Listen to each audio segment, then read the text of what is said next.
Hello, my name is Carolyn Latta, and I'm your student's ninth grade world history teacher this year. I sincerely apologize for not being able to make it tonight. I am home feeling under the weather.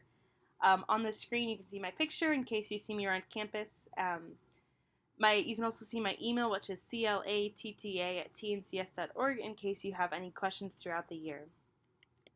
The World History Standards, or what your student will be learning this year, um, I find to be some of the most exciting history standards. In the fall semester, we'll study medieval Europe and the medieval Middle East and medieval China, and we'll kind of compare the three civilizations. And then in the spring semester, we'll go back to Europe and we'll study four major areas of change in Europe: the Renaissance, the Reformation, the Age of Discovery, and the French Revolution. So, again, four major areas of change in Europe that help lead us to the modern world. In the spring semester, the students will also complete a historical research project.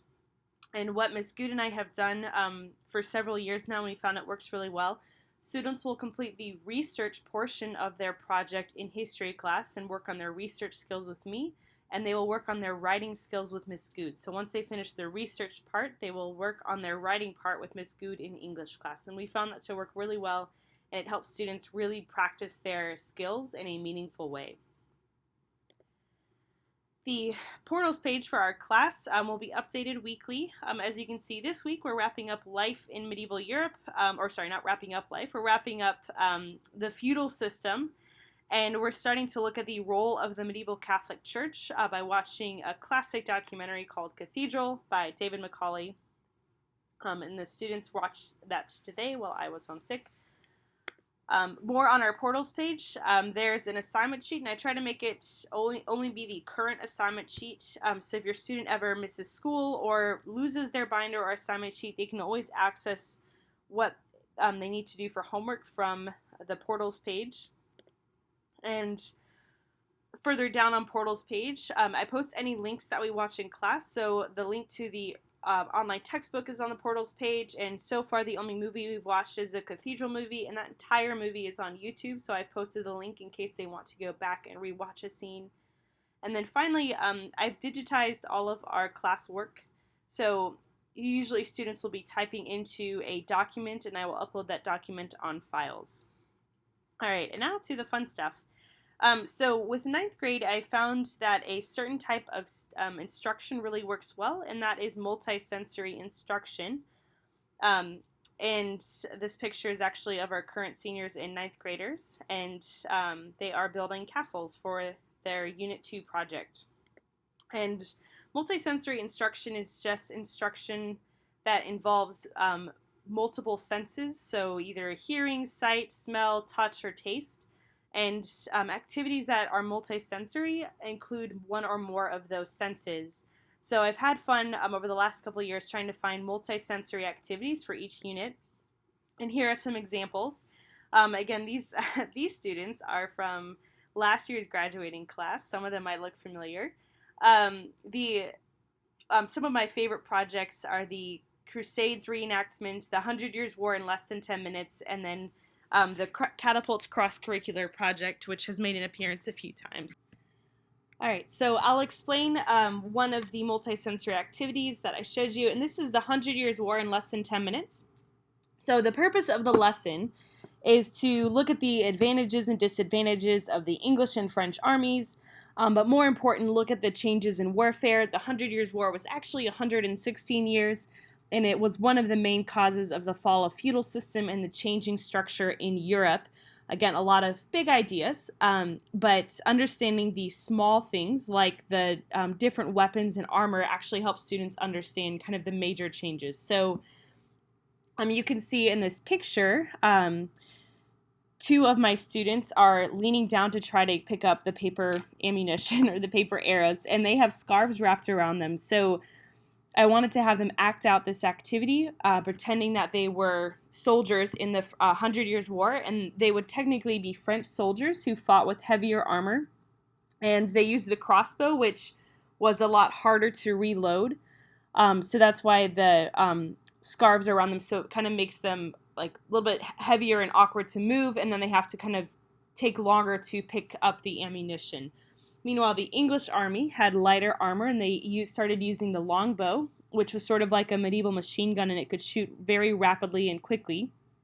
So I will show you a short video of students participating in the simulation, and then what we'll do afterwards when we do this activity is we'll sit down and we'll talk about the advantages and disadvantages each army had. We'll kind of evolve it into a deeper discussion, but I find that almost every student is able to participate because they've had this experience, which makes it a really cool activity.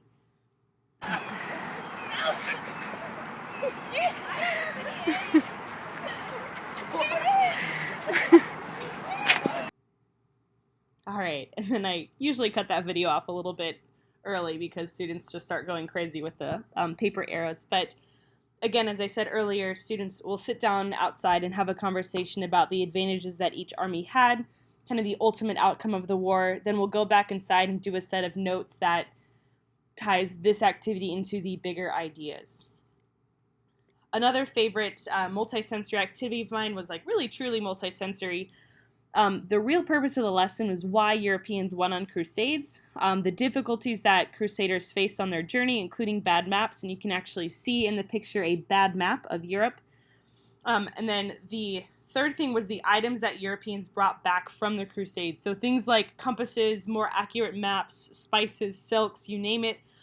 Those goods that Europeans brought back actually set off things like the Renaissance, the Age of Discovery. So they're actually really important to our spring semester, and it's very crucial that students understand the Crusades. So we do this at the end of a unit on Islam, and again, it helps set up most of the spring semester, and we refer back to the Crusades frequently.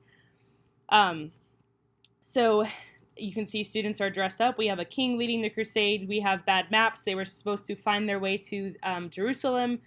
The way I do the lesson overview, and this takes just one class period, we have a general purpose of the lesson where I tell them exactly what I just told you. We read out loud Pope Urban's the second speech, which kind of tells us why Europeans went on crusades. They journey through campus, they encountered unexpected attacks, and they get lost due to bad maps.